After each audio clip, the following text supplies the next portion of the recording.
la programación de PBO en todas estas plataformas. Fe, unión, disciplina y acción. Damas y caballeros, estamos con el doctor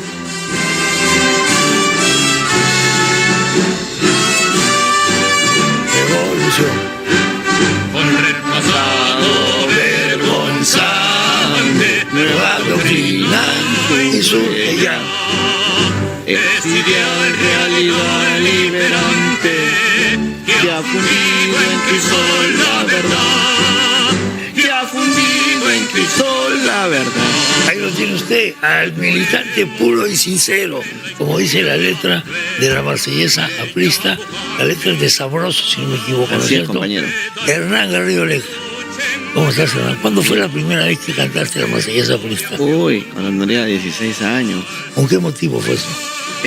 Fui al partido a un coloquio y ¿Un coloquio de terminamos Víctor cantando- Raúl? de Víctor Raúl, que eran los jueves. Los jueves, claro. Yo estaba en quinto de media, Claro. y en esa época mi papá había convencido a Armando Villanueva, Sí. que nos diera a un amigo a mí clases de aprismo. Entonces íbamos a su casa 1 o 2 veces por semana, Ah, sí. por semana, y él quedaba muy cerca de la casa de mis padres. Entonces él al comienzo me asustó porque me dijo, miren, ¿que ustedes quieren ser apristas? Sí. Bueno, primero van a aprender marxismo. Y nos dedicó, no sé, 3 meses a hablarnos de Marx, el Capital, Claro. etcétera, ¿no? Ajá. Bueno, ahí está, estoy viendo que está la dedicatoria que me pone Aya de la Torre, Está la firma el de- jefe, en la en su firma de- momento. Eso debe haber sido cuando yo tenía 17 ya. ¿Qué dicen? ¿Qué dicen? Para Hernán Garrido Leca, ¿qué más dice? Con mi afecto, Víctor Raúl Aya de la Torre. ¿Cuándo lo conociste por primera vez al jefe? Lo vi en un coloquio por primera vez. Ya. Me acerqué al final a En saludar el a aula los otros magna. jóvenes, perdón, En el aula magna, en el aula magna, Alfonso Huerta. en Alfonso Ugarte, pero la primera vez que estuve solo con él fue una cena que organizaba mi padre y el partido, con la cúpula militar, antes de la constituyente, cuando se empezó a hablar. El primer ministro era Pedro Rixer Prada, y Ajá. estaban todos los militares de la Junta. El presidente en ese momento era general Morales Bermúdez. Bermúdez, sí. Y hubo esta cena en la que se empezó a discutir la constituyente. Estuvo Townsend, Villanueva, Prealé, bueno, todos los líderes del partido y los generales. Y mi papá citó, creo que fue a las 7 de la noche, 7:30. A las 7:30 de la noche mi papá había salido a comprar hielo, mi mamá se estaba arreglando, por supuesto no había llegado nadie, y sonó el timbre, y era Víctor Raúl de la Torre con Jorge Diáquez. Entonces yo voy a abrir la puerta y me encuentro con Víctor Raúl. Lo hago pasar, por supuesto. Jorge Díaz, que se sentó a un costado, lo llevé a la mesa del comedor, la cena iba a ser en el jardín, y me quedé solo con él. Y no sabes, o sea, temblaba, yo creo, yo tendría 17. Y había una cesta con manzanas que mi mamá había puesto como centro de mesa, en el comedor, que esa noche no se iba a usar. Y creo que Víctor Raúl tampoco sabía cómo iniciar la conversación. Y me dijo, ¿usted sabe, compañero, el origen de la manzana? ¿Por qué la manzana es tan importante en la historia? Y empezó con Adán y Eva, continuó con Guillermo Tell, terminó hablando de las manzanas en Israel y cómo Israel había logrado en medio del desierto, que era una de las grandes ideas de él, domar el desierto y convertirlo en verde, cómo cultivaba manzanas. Una clase, pues, y yo tuve la oportunidad de preguntarle, fue, creo que la mejor conversación que tuve solo, además, en mi vida con él. Después lo escuché muchas veces. Claro. En esa misma campaña del C1, yo estaba en Arequipa viajando con un amigo y él hizo un meeting en la Plaza de Armas de Arequipa. Y fue impresionante porque terminó de hablar y le dijo a la plaza llena, no sé, pues 40, 50 mil personas, ¿alguna pregunta? Y la gente, 2 preguntaron. Y le contestaba. ¿De la plaza preguntaron? De la plaza, desde el estrado a la plaza. Entonces, alguien gritaba, le iban pasando la pregunta y llegaba la pregunta y él contestó 2 preguntas. Me pareció, pues, fascinante, impresionante, increíble, ¿no? Y bueno, y la otra manera de conocer a Víctor Raúl es por su obra, ¿no? Creo que realmente mira, el APRA tiene dentro de la doctrina desarrollada por Víctor Raúl un concepto que ahora está en boga, que es la posibilidad de un algoritmo, de machine learning, se dice en inglés, de que la máquina aprende, y ese concepto de espacio-tiempo histórico. Porque incluido en un discurso, en una doctrina política, te permite el permanente ayornamiento de las ideas, ¿no? Y creo que, bueno, esa combinación, pues, que nace, por supuesto, del análisis marxista, del anarcosindicalismo, del relativismo, ¿no? De la dialéctica de Hegel y el relativismo posteriormente de Einstein, con quien se reúne en esa famosa reunión. Ciencia y filosofía. Bueno, esa combinación es muy poderosa, ¿no? Estoy viendo ahí el 14 de agosto, estás en San Martín. Sí, mañana me voy a San Martín. Todas las semanas estoy viajando a alguna parte del país. Almuerzo con Fraternidad en Rioja. Nueva Cajamarca. Rioja, Nueva Cajamarca. En Aguajún, donde alguna vez puse agua y desagüe. Voy a estar después en la parte sur voy a ir a Bellavista, voy a estar también en Lamas, en Moyobamba, en el norte, ¿no? ¿Por qué estás en esto? Por convicción. Por convicción. Creo que yo soy un producto de la APRA. Fui preparado por mi partido para llegar a una posición como la que estoy. Este es un partido democrático en el cual en determinado momento tú compites por posiciones, por ser el candidato, tener el honor de ser el candidato del partido a alguna posición. A mí me dieron la primera oportunidad a los 25 años, en el primer gobierno de Alan García, en el que estuve primero como vicepresidente ejecutivo de Interbank a los 25, lo cual suena como un escándalo, pero él tenía 36. Y luego a los 26 él me hizo negociador de la deuda externa. Entonces, después trabajé con Larco como primer ministro y con Armando Villanueva como primer ministro en el gabinete. Y creo que me permitió formarme en la cosa pública, y después en el segundo gobierno de Alan. ¿Qué te enseñó del Estado peruano esos puestos? ¿Perdón? ¿Qué te enseñaron del Estado peruano? Bueno, mucho, ¿no? El oficio de gobernar requiere competencias que no te las enseñan ni la universidad, ni tampoco te sirven las de la empresa. Es una combinación de cosas donde tienes que tener calle. Y entender que para que las cosas sucedan tienes que estar detrás en el Estado. Hay incentivos perversos, ¿no? En el primer gobierno, en el segundo gobierno los vi, como que a veces hay un funcionario público que lo que quiere es no hacer nada. Pero eso ha devenido en lo que ahora es un cáncer y una nueva forma de corrupción, que es lo que yo llamo la decidofobia, ¿no? Nadie quiere firmar nada. Hace 15 años que no crecemos a los ritmos que hemos tenido anteriormente, nosotros llegamos al 9%. Porque nadie quiere tomar decisiones, nadie quiere firmar. Y es un acto de corrupción porque tienen miedo de firmar porque creen que les puede pasar algo. Pero yo creo que eso es como ser bombero y tenerle miedo al fuego. Es una deslealtad para con tus amigos que te van a acompañar, para con la gente que se supone tienes que rescatar. Entonces, si tú no estás dispuesto a afrontar las consecuencias de tus decisiones, mejor no te metas, porque si no, lo que estás es siendo corrompido por un sueldo a fin de mes sin tener que tomar las decisiones que tenías que tomar. Están circulando estos nombres. Jorge del Castillo, sí, por un lado, Enrique Valderrama por el otro. ¿En qué te diferencias tú de ellos? Y Carla García también. Sí. A ver, con Carla es mucho menor la diferencia. Hemos trabajado, hemos viajado juntos y estamos conversando permanentemente. Yo creo que compartimos mucho una visión moderna del Estado, de lo que hay que hacer. Jorge es un compañero de innegables méritos, y Mauricio también, que está en la plancha con él. Yo a Mauricio lo conozco de los 16, del comando universitario aprista. Y Jorge, pues, es un amigo de toda la vida. Mi padre trabajó con él, fue regidor de él, me casó él hace 38 años en la casa de mis padres. Wow. Él ha estado presente en los entierros de mi padre, mi madre y mi hermano. Es el padrino del único hijo que tuvo mi hermano que falleció. Sí, la relación es muy estrecha, como suele ser en el APRA. Todos somos una familia extendida. Entonces yo creo que él tiene todos los méritos para postular a la presidencia, a ser el candidato del partido. Yo creo que también he hecho los méritos para hacer esto, y nos enfrentaremos en una campaña electoral interna, que creo que es además un acto de docencia democrática en el país. Somos el único partido que tiene estas posibilidades. Con Jorge, si quieres, que no vayas a creer que estoy evadiendo la pregunta, creo que la diferencia está en en las cosas más concretas, ¿no? Creo que tengo la experiencia de ejecución. Él ha sido primer ministro y por supuesto ha sido un gran director de orquesta. Alcalde. Pero en este momento, y alcalde, pero en ese momento aquí lo que hace falta es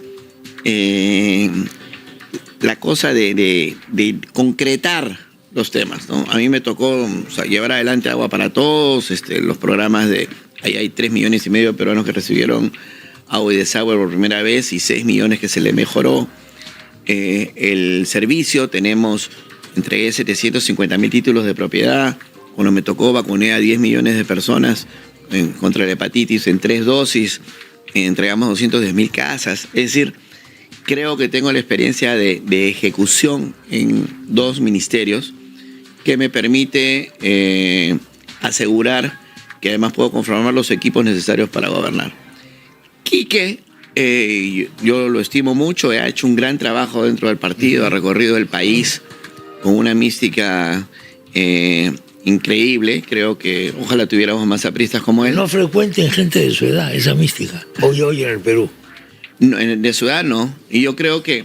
Pero a ver, déjame decirte, no es el único. Yo lo estimo mucho a Quique, pero hay muchos apristas en esa generación, un poquito mayor, un poquito menores, que la gente no los conoce, ¿no? Evelyn Orcón, Úrsula Silva, Pati Tubilla, tienes 3 mujeres, Renzo Ibáñez, que creo que sí lo conoces. Es decir, hay toda una generación que creo que está suficientemente fogueada para entrar. Úrsula Silva trabajó conmigo en el Ministerio de Vivienda, en el Ministerio de Salud. O sea, son gente que ya tiene experiencia. Quique, yo creo que ha hecho un gran trabajo y se merece y tiene todo el derecho a postular. Lo que yo quisiera es, con él, espero en un siguiente gobierno que tenga la experiencia de gestionar la cosa pública, ¿no? Él tiene 37, 38 años. Creo que ya llega el momento que tiene que entrar a la cosa pública y por supuesto que gane quien gane, todos vamos a estar juntos. Eso lo tienes claro, supongo, ¿no? Antes se decía lo siguiente: ¿de qué habla del partido eres? Si te habla más de la izquierda, más de la derecha, más del centro. Hoy día la cosa no se ve tan así, pero siempre esta cosa funciona por familias, funciona socialmente, funciona por matices, etcétera. ¿Tú eres pro mercado o eres más pro no mercado? ¿Tú eres más libre de mercado o más controlista? ¿Cómo te defines tú? Yo creo que el APRA es la Alianza Popular Revolucionaria Americana. Entonces yo sí creo que somos un partido revolucionario, un partido de izquierda democrática, y yo me considero un revolucionario, y eso me diferencia de los políticos ortodoxos, en que yo creo que la gran diferencia está que un revolucionario jamás se resigna a no indignarse con la injusticia de la vida cotidiana. Creo que muchos políticos con el tiempo convierten a la pobreza en parte del paisaje y ya no les jode, es la palabra, la injusticia de la vida cotidiana. A mí esto que la señora presidenta se arregle la nariz o le regalen un Rolex, de eso se encarga la Contraloría del Ministerio Público. A mí lo que me interesa es el peruano que tiene que esperar 6 meses para que le hagan una operación, o peor aún, ver en la inseguridad. Pues yo no he visto que roben Saga Falabella o el Banco de Crédito. A quienes roban y extorsionan. Esta mañana lo hablaba con mi esposa, al mototaxista. Extorsionan, roban la peluquería, roban el chifa, el pollo a la brasa, a los transportistas. Eso es lo que a mí me hace tener este fuego dentro, que es, creo que el legado de Víctor Raúl y el legado de mi partido. Por eso creo que, insisto, somos un partido de izquierda. Respecto al mercado, a ver, yo creo que salvo el crecimiento, todo es ilusión, ¿no? El país tiene que crecer, y creo que el país puede crecer y redistribuir a la vez. Y la prueba de ello son los 5 años del segundo gobierno de Alan García, donde crecimos en promedio a 6.9, casi 7%, y redujimos la pobreza en 22 puntos. Pero también entiendo que el mercado puede resolver la pobreza, pero la pobreza extrema no la resuelve el mercado. La pobreza extrema es un fenómeno metamercado, está más allá del mercado, es una parte de la población usualmente la que vive a más de 3.600 metros de altura, aunque ahora ha aumentado al doble la pobreza urbana en Lima. En Lima es el nuevo fenómeno. Pero que ahí no llega el Estado. Y creo que no llega por la manera como está hecho. Creo que alguna vez lo he conversado contigo, hablando de pobreza rural. El Perú tiene 96.000 centros poblados, pero 85.000 tienen menos de 150 habitantes. Y cuesta entre 4 y 10 veces más ponerle agua y desagüe, energía a ellos. Entonces, eso lo tiene que hacer el Estado. Eso tiene que ser subsidiado, eso no se puede. Por supuesto, tiene. Paga la tarifa real del agua. Lo tiene que hacer el Estado, ¿no? La pobreza la puede resolver el mercado, la pobreza extrema la tiene que resolver el Estado. Ahora bien, en cuanto a alguna economía de mercado, sí creo en una economía de mercado, pero nosotros luchamos en la independencia y toda la república se ha fundado sobre la base de que hay una democracia y que no haya tiranos políticos. Pero yo creo que lo que nos hemos olvidado es que también puede haber tiranos económicos. Porque cuando una empresa o un empresario con una posición oligopólica o monopólica hace abuso de posición de dominio y decide el precio en su oficina, ese es un tirano económico. Entonces, así como en el APRA no creemos en las tiranías políticas, tampoco creemos en las tiranías económicas. En el Perú estamos llenos de oligopolios. Y lo voy a decir con todas sus letras, creo que en el sector financiero hay un oligopolio que está impidiendo la modernización del sistema y por lo tanto el acceso al 80% de los peruanos que son parte de esta mal llamada economía informal, que yo rechazo el término porque creo que es clasista, peyorativo. Yo hablo de la economía normal y la formal. Pero en esta economía normal, uno de los grandes problemas es el acceso al financiamiento. Mira, yo he trabajado, como sabes, porque lo hemos hablado varias veces, en África. Y en buena parte de África, y te hablo del caso de Kenia, allá el poder no nace del fusil, el poder nace del celular. Claro. En este momento hay, más o menos 50% del PBI de Kenia se transa en el teléfono, que son como 46.000 millones de dólares. Y se aprueban 80.000 nanocréditos diarios en el teléfono. O sea, la gente pide, no sé, $100 en la mañana, se va al mercado de frutas, va a su barrio, vende las frutas y en la noche paga 101. Pues. ¿Quién da ese crédito? Es un app, es la banca digital. Banca digital. No, yo creo que eso no llega al Perú todavía, porque ya está en África. O sea, no te estoy diciendo de Europa.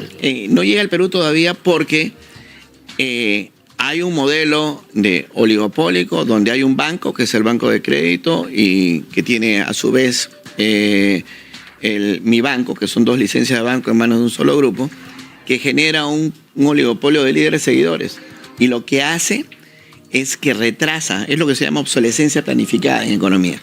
Está retrasando, yo creo que mediante el lobby, la entrada de la banca digital al Perú. Voy a una pausa, luego te voy a hacer algunas preguntas sobre ciertos puntos de lo que podría ser su programa de gobierno, el programa de gobierno de Hernán Garrido Oreja. La Universidad María Auxiliadora, UMA, es la primera universidad.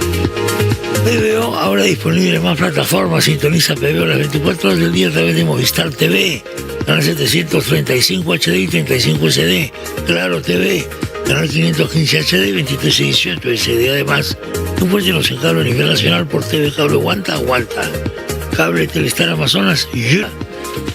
Precandidato. Acabo de ver que nos están escuchando en Rioja. Mañana estoy en Rioja, por si acaso, hacia el mediodía. Mañana 14. Sí. Pero además he visto que tienes más. Sí, estoy en todo San Martín. En la parte norte de San Martín. La parte sur ya la tengo que hacer. San Martín ha crecido, ¿no? Sí, viene creciendo bien. Es un departamento que tiene muchísimos recursos. Es en primer lugar para exportación de cacao, palma aceitera, por supuesto. En café también es importante. Es un departamento con mucho potencial. Minería. Yo creo que el Perú es un país minero y es un territorio mineralizado.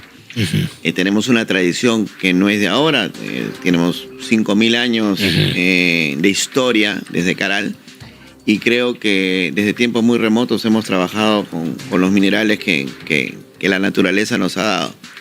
Entonces yo creo que es perfectamente compatible la moderna minería con el medio ambiente. De hecho, estoy seguro que soy el único candidato que ha ganado 2 veces el Premio Nacional Ambiental, ¿no? No una, 2 veces. Entonces tengo, creo que, la autoridad moral para decir lo que estoy diciendo.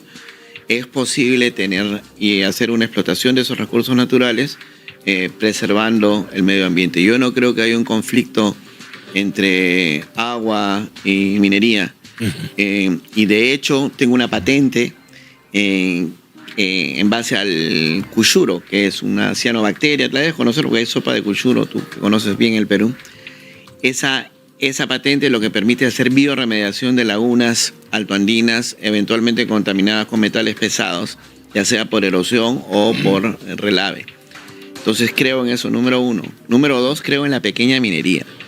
A diferencia de muchos otros candidatos que vienen satanizando a la pequeña minería, yo creo que la pequeña minería es una oportunidad para muchísimos peruanos. Y lo que tenemos que hacer es, en vez de entrar a la troglodita manera como están manejando el problema, yo creo que detrás de ello hay grandes empresas mineras, que así no se va a resolver.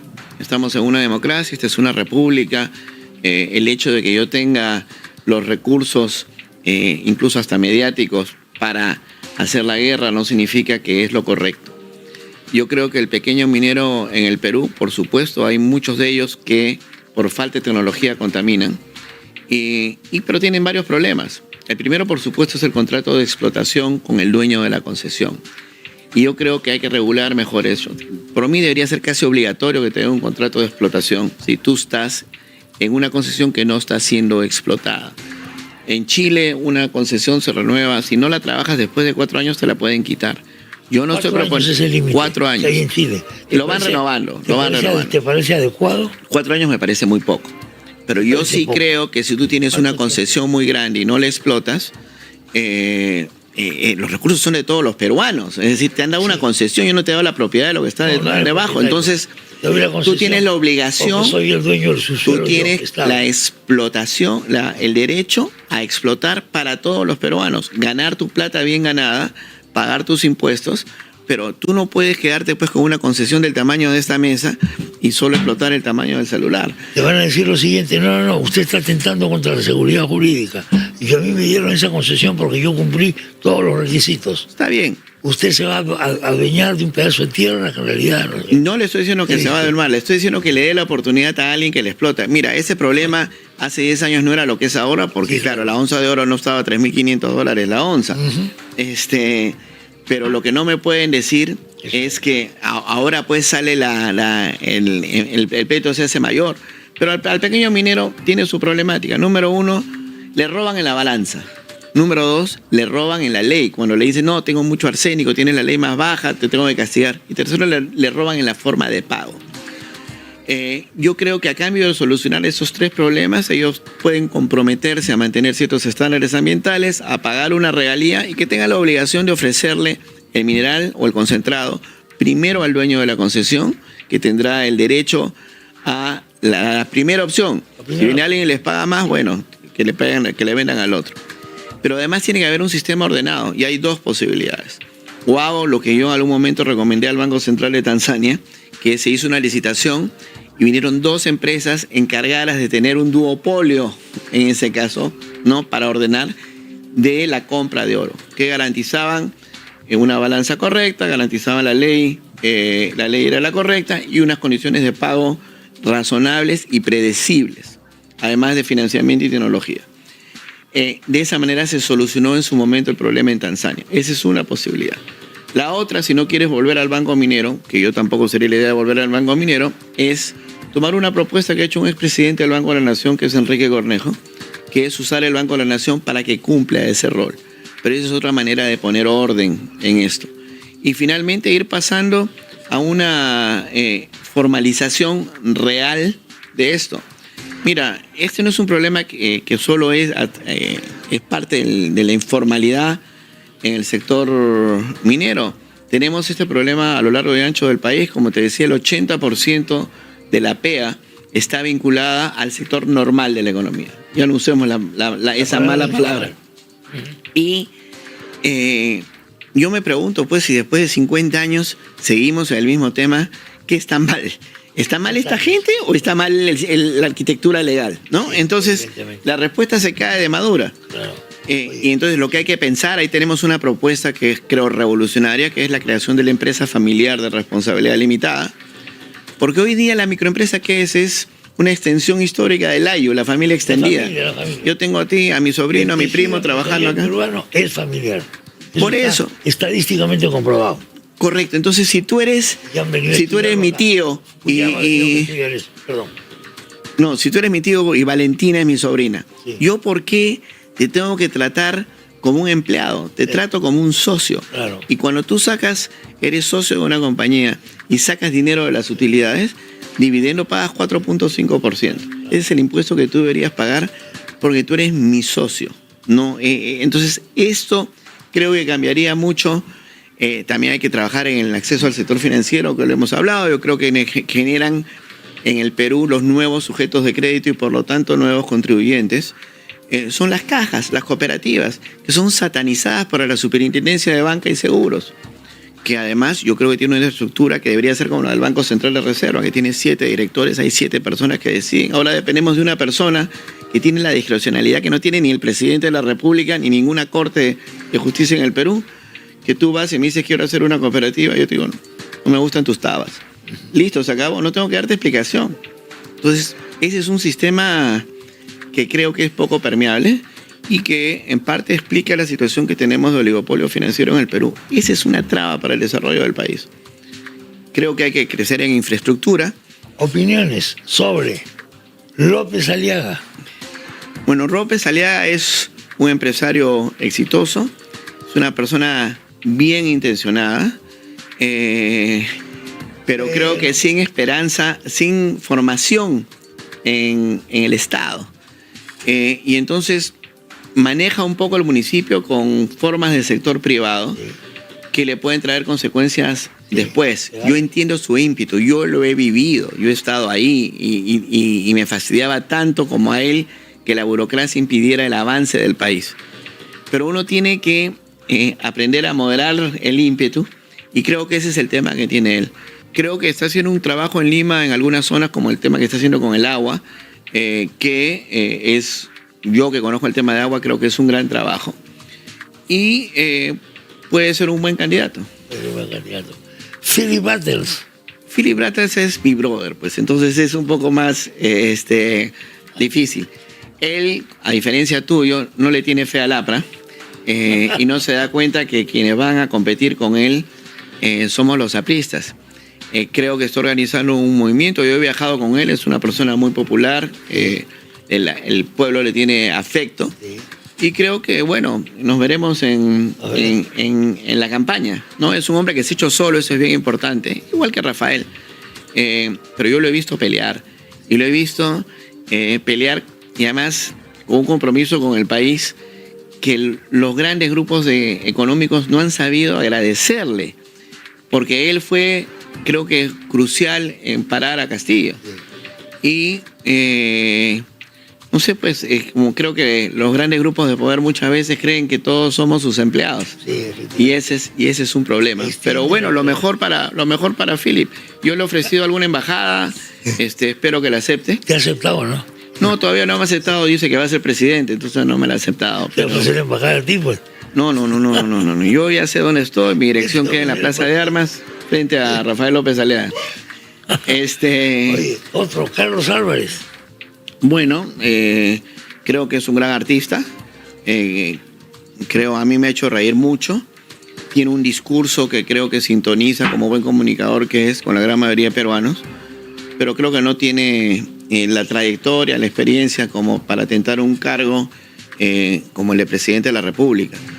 Creo que podría ser un buen alcalde de proponérselo. Y habría que empezar. Yo creo que en política tampoco uno puede... Hay que hacer carrera. Es un oficio. Mira, y entender para qué hace uno política. Nosotros, los apristas, venimos repitiendo... hace 15 años que hicimos 153.000 obras, que hicimos agua para todos, lo que te acabo de decir, vacunamos, títulos de propiedad, hospitales. Mira, nosotros teníamos 60.000 millones de soles de presupuesto. ¿Sabes cuánto tienen ahora? 250.000 millones. Nosotros hicimos 56 hospitales con la cuarta parte del presupuesto. No han hecho un solo hospital en los últimos 15 años. O sea, para mí eso es... que ojalá que la gente entienda lo grave de eso. Hay que tener oficio para gobernar. Pero yo te digo una cosa, por más que hemos hecho todo eso, yo le diría al pueblo del Perú, no nos deben nada, ¿no? El Perú no le debe nada a los apristas, no le debe nada a la APRA. ¿Sabes por qué? Porque para eso nos dieron la confianza, para hacer la chamba. Hicimos la chamba, damos parches. Lo que estamos pidiendo ahora es que nos vuelvan a dar la confianza para volver a trabajar y hacer la chamba. Convénzase quién puede hacer la chamba. El APRA puede porque el APRA sabe. Y no solo soy yo, o sea, puede ganar cualquiera la elección interna. Por supuesto que quiero ganar yo. Pero miren, nosotros tenemos dentro del partido a las 2.000 personas que necesitamos para gobernar el país y seguramente recurriremos a otros. 5.000 personas se necesitan. Yo creo que son 2.000 personas. 2.000 personas. Con 2.000 personas, con cuadros, tú gobiernas el país. Muchos de los apristas están ahorita en el gobierno. Lo que pasa es que nosotros no decimos nada para que no los voten. No, sí.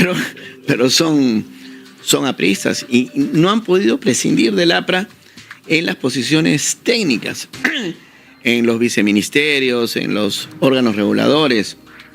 No voy a confesar, pero hay apristas por todos lados. En el momento que nosotros volvamos, activaremos esa red y llamaremos a quien tengamos que llamar. Mira, yo te cuento una cosa. Cuando yo era ministro de Vivienda, me encontré con un director de presupuesto que estaba inscrito en la Chacana. Y venían mis compañeros y me decían, oye, ese es un chacano, hay que votarlo. Espérense, quiero ver cómo trabaja. Oye, vi cómo trabajaba y lo llamé a mi oficina. Le aumenté el sueldo. No solo eso, cuando me mudé del Ministerio de Vivienda al Ministerio de Salud, me lo llevé de director de presupuestos porque el tipo sabía. Yo te digo otra cosa, si yo fuera presidente, el primer gabinete, 3/4 partes tendrían que haber sido ministros antes. Y te voy a explicar por qué. Es muy importante el crecimiento, recuperar el ritmo de crecimiento del país. Estamos creciendo a 3.2, ¿correcto? Si yo entro o entra cualquiera y cambia a todos los ministros, yo me demoré 6 meses en aprender a ser ministro, ¿no? Y creo que tenía alguna experiencia previa, pero me demoré 6 meses. El Perú no se puede permitir 6 meses más. Hemos tenido 6 presidentes en los últimos años. El Perú no puede permitirse eso. Yo pongo 3/4 partes del gabinete, gente que ya fue ministro, o sea, que ya sabe, que se sube y maneja. No tiene que estar viendo dónde están los controles. Con eso, yo creo que puedo pasar del 3.2 al 4.5 el año que viene, ¿no? Y recuperar hacia el fin del periodo el 7-8%, que es lo que el Perú necesita. No podemos darnos el lujo de parar el país y caer en inercia y tener que romper la inercia. Son 3 años que pierdes. Yo lo que quiero es, con un gabinete así, aprieto el acelerador, paso de 3 a 4, 5% inmediatamente. Eso es oficio. Te aseguro que nadie piensa en eso. Nosotros pensamos en eso, porque sabemos cómo es. Sabemos qué es lo que hay que hacer. Y otra cosa que veo permanentemente, y creo de verdad, lo he dicho muchas veces, este es el mejor espacio para una entrevista en el Perú, porque hay una discusión de nivel. Los candidatos, Chema, no hay que preguntarles qué proponen. Bueno. Hay que preguntarles, está bien, le puedes preguntar, pero lo más importante es en qué cree el candidato. Sí, porque al final la gente va a votar por eso, la gente va a votar por el sentimiento de que una persona le da o no confianza. Y esto es una cosa subjetiva, pero es muy importante en la política. Lo que pasa es que hemos estado en una prédica durante décadas contra la política. Así es. Yo entiendo que ha habido una reacción porque la política se ha hipertrofiado, pero hemos dado un bandazo extraordinario. Pensamos que cualquiera puede ser presidente, cualquiera puede ser ministro.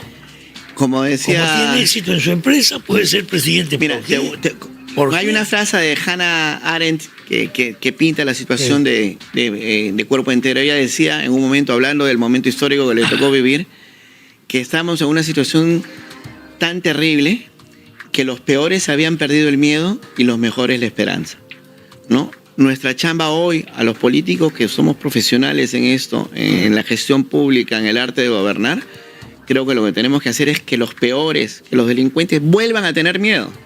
Miedo del Estado, miedo de la República, y el pueblo en general vuelva a tener la esperanza, el sentimiento de prosperidad que tuvieron en el segundo gobierno de Alan García. ¿Se acuerdan o no se acuerdan? Usted, señora, usted, señor, ¿se acuerda lo que sentía?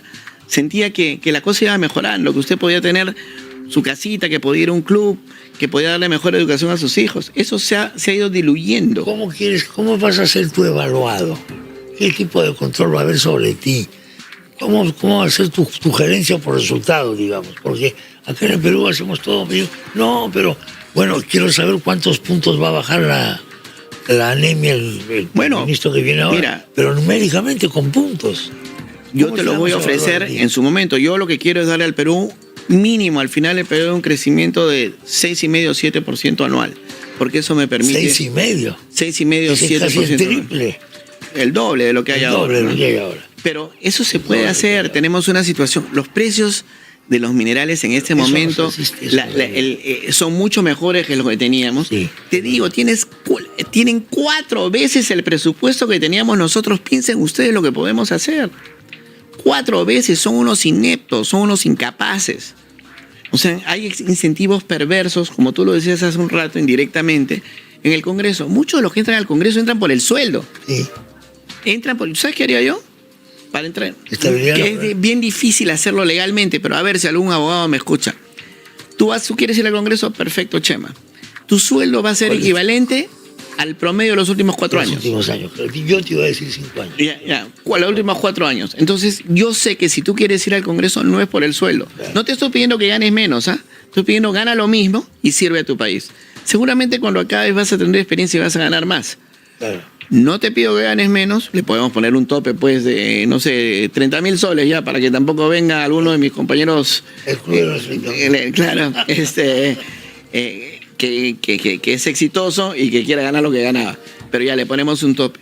Y mira, la señora Dina Boluarte ganaba 4.500 soles al mes y ahora tiene 35.000 soles y una tarjeta de 5.000 soles. Bueno, en ese esquema, si ella fuera congresista, se quedaría con la tarjeta y tendría que devolver el sueldo. Porque es perverso que la gente quiera entrar al Congreso por el sueldo. Te repito, no se trata de que ganes menos, pero si tú tienes la vocación política, anda y sirve a tu país, no por el sueldo, sino porque quieres servir. Ese es el examen final. Tú quitas eso, yo quiero ver cuántos quieren ser congresistas. Pero ¿qué piensan? Tú lo ves... 5 años, y para remate le quitan el sueldo a los empleados. Con toda la cantidad de partidos que tenemos y todo, el otro día... No, exprésate con propiedad. Agrupaciones políticas, pues, partidos que yo sepa hay uno. Le reconozco al PPC y a Patria Roja le reconozco la calidad de partido. Compañías o como se llame. Esta cosa, son panacas. Va a haber como unos 10.000 candidatos. Sí, 10.000 y pico. 10.000 candidatos, es una barbaridad. Bueno, pues, ahí están los incentivos perversos de los sueldos y eso, la gente que quiere entrar a... tantos partidos. Bueno, pero esta reforma política que hizo el señor Tuesta Solvevilla fue una maniobra de estos sectores que muchos llaman caviar, para poder desinstitucionalizar a los partidos, y quienes no llegaron al poder por las armas y fracasaron en llegar al poder por las urnas, creyeron que cambiaron las reglas del juego, podían entrar por la puerta falsa. Para eso se hizo esto. Pero les ha salido el tiro por la culata, porque ahora nosotros con 12% pasamos a la segunda vuelta, y yo les aseguro, compañeras y compañeros, que nosotros pasamos a la segunda vuelta, que lo vamos a lograr. No hay manera de que perdamos la elección. No hay forma, imposible. Yo fui el jefe de la campaña de Alan García, ¿no?, en el 2006, y aprendí del mejor. Esta es una cuestión de estrategia, de creatividad, de imaginación. De saber lo que es. ¿Estás bien físicamente? Perfecto. Mira, tú me has visto, estoy a 5.000 metros de altura, instalar paneles solares con el ejército todos los meses. Es decir, no tengo ningún problema. Eres joven, pues. Eres un joven todavía. Está, ya no tanto, digamos, pero... Y acá me mantengo joven, como tú. Lo importante es esto de acá. Yo no tanto. Bueno, entonces, te vamos a ver pues en esta lid. Va a ser intensa la lid dentro del partido, ¿eh? Como debe ser. Porque hay buenos cuadros en juego, ¿eh? Bueno, pero por eso, si tú no has sido ni siquiera delegado de tu clase en el colegio, ¿no? No le has tenido que ganar a nadie, no has tenido que concertar. Además, el tipo de gobierno que hace el APRA, escúchame, ni siquiera me preocupa la composición del Congreso. Por supuesto que quiero tener una bancada importante, pero yo he sido ministro 2 veces con 36 de 120 congresistas. La pregunta a la oposición, yo aprobaba las leyes por unanimidad. Unanimidad. Todos los partidos votaban. ¿Qué tipo de lobby tenías que hacer? ¿Qué tipo de sensibilidad tenías que hacer con los sentarte, conversar con ellos, lo voy a confesar, hacía de vez en cuando un chifita en el ministerio y decía, bueno, miren, esto es lo que quiero hacer. Me sentaba con la Comisión de Vivienda, la Comisión de Salud, ¿qué les parece? ¿Qué opinan? ¿Qué hacemos? ¿No? Y la gente lo que quiere es ser escuchada. Los congresistas que de verdad están ahí por servir, porque lo que quieren son cosas para su pueblo. Eso es perfectamente legítimo. Y ahora lo han convertido en un pecado. Si va alguien a pedirle una posta para Chalhuanca, ya eso es ¿para eso está o qué? O sea, ¿qué esperan del congresista? Lo que pasa es que todo eso ahora se llama, lo que es concertación se llama ahora contubernio. Repartija, o sea. Lo que es distribución de puestos equitativa se llama ahora repartija. Bueno, fíjate que has dado en el clavo. Uno de los problemas que tenemos, tú me vas a entender a la perfección, tiene que ver con la semiótica. En los últimos 15 años hemos sido víctimas de el dominio del discurso por quienes le pusieron nombre a las cosas. Y esto tiene que ver con García Márquez. La clave del poder es poner el nombre a las cosas. Bueno, pero por eso García Márquez, en 100 años de soledad, cuando empieza, habla de Macondo, dice, eran tiempos tan remotos que las cosas aún no tenían nombre y había que señalarlas con el dedo para saber a qué te referías. Yo cuando releí hace 4 años, 100 años de soledad, dije, eso es. No solo son nuevas ideas, sino que hay que ponerle nombre a las cosas. Porque el dueño de la palabra es el dueño del discurso, y el dueño del discurso es el dueño de la plaza. Hemos estado jugando en la cancha de este grupo de caviares. Y aclaro, porque dicen que un caviar es un comunista a tiempo parcial, ¿ya? Eso es. Entonces, porque yo tengo el mayor respeto por los comunistas, de verdad. Cuando yo era ministro de Vivienda, trabajaba codo a codo con el señor Guamán, ¿no? Nos llevábamos bien, hacíamos las cosas juntos, yo no tuve una sola huelga, porque un comunista, de verdad... ¿Estás hablando de Guamán de la CGTP? Sí, claro. Guamán, el que de la CGTP, sí. Y de la construcción civil. Y trabajaba con Gorriti, eran los dos dirigentes en ese momento. Yo con él, de palabra, eran las cosas, oye, vamos a hacer así, sí, perfecto. Bueno, estamos de acuerdo, boom, se hace. Cuando él cumple 50 años, hace un almuerzo en su casa, y me invita a mí y a mi esposa, y nos sienta en la mesa de él y su esposa. Yo tengo el mayor respeto, o sea, de verdad. Y incluso creo que, yo no conozco a Valdemar Cerrón, pero tengo respeto por él, ¿sabes por qué? Porque todos los congresistas de todas las bancadas me dicen que es un hombre de palabra. Y esas formas, yo cuando estaba en el colegio, mi papá me llevaba a veces al Congreso. Se ha perdido eso. Y veía en el Congreso y se decía, pues, no sé, Ramírez del Villar y Cornejo Chávez son la constituyente, se decían de todo. Y después íbamos al comedor del Congreso, estaban todos sentados a la misma mesa. Porque en el calor del debate, ¿no? Se intercambiaban ideas, no insultos. Ahora nos intercambiamos insultos y muy pocas veces ideas. Queremos política de verdad. Aurelio Pastor, ahí, contento Aurelio, lo voy a volver a citar, él dice, así como no hay fútbol sin futbolistas, no puede haber política sin políticos, ¿no? Y creo que es una frase que parece superflua, pero es muy profunda. Esto es una cosa que tiene la red pública, la cosa pública, tiene que manejarse por gente preparada para ello. Y el país ya debería estar convencido de eso. Y yo creo que hay otras fuerzas políticas o agrupaciones políticas que tienen los cuadros. Y la idea es, vamos a hacer... Miren, yo no tenía ningún problema en el Congreso. Un día un congresista quiso interpelarme. ¿Sabes cuántos votos sacó para la interpelación? 2 de 130. Pues si tú haces tu trabajo bien, conversas, hablas, eso es el Parlamento, no hay problema. La gente va a entender. Al final todos queremos que esto mejore, pero hay que saberlo explicar, hay que tener formas. La palabra... La forma se ha perdido, ¿eh? Totalmente. No se están cultivando las formas. Y algunos valores que son... El valor más escaso en la política nacional y el que yo más aprecio es la lealtad, ¿no? Lealtad hacia arriba y lealtad hacia abajo. Eso se ha perdido. ¿No? Porque claro, hay muchos pseudo líderes que lo que quieren es que todos les sean leales, pero ellos después no le son leales a su gente. Yo tengo ahí mis húsares de Huamantanga, como se llaman a sí mismos, que trabajaron conmigo en los 2 ministerios, y todos nos hemos cuidado estos 15 años. Y con ese ejército vamos a volver. ¿Cuántos son esos húsares? Como unos 80. Ah, wow. Que en permanente contacto, chat, están repartidos por todo el Perú. Cada vez que uno pierde el puesto, tiene un problema, los demás se preocupan de buscar alguna oportunidad y funciona muy bien. Ese es el tipo de lealtad en la que hay que construir y esa fraternidad que tiene el APRA. Más dicen, ustedes se pelean. Mira, tú no te has peleado con tus hermanos cuando eras chico, todos nos peleábamos. Yo con mi hermano me sacaba los ojos, pero era mi hermano y al final siempre fuimos hermanos. Igual pasa en el APRA. A la gente le cuesta entender eso, es impresionante.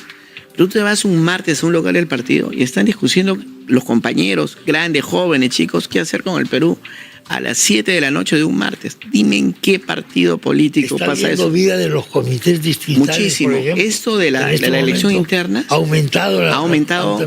Yo diría que no sé, 1000%.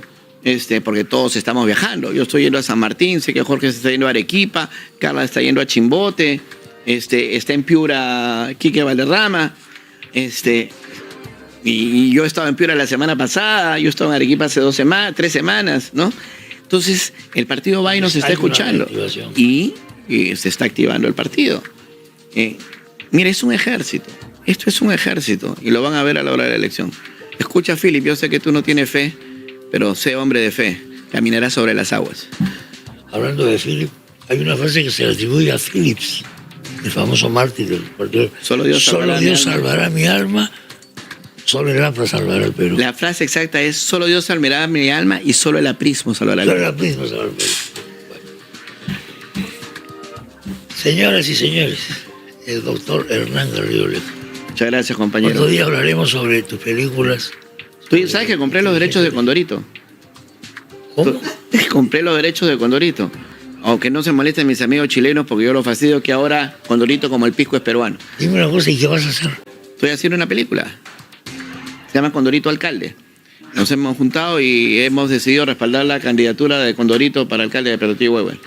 Wow. El problema es que se está enfrentando a Pepe Cortisona, que lleva de primera dama a Yayita. Va a ser una contienda sangrienta, creo yo. Vamos a hacer lo posible por mantenerlo dentro de los cauces democráticos. No se lo pierda. Doctor Hernán Garrido Lejo, gracias por la visita. Gracias, Chema, un placer siempre. Estamos en contacto. Atención. Hoy, en Biografías, ¿a quién tenemos? Nada menos que a una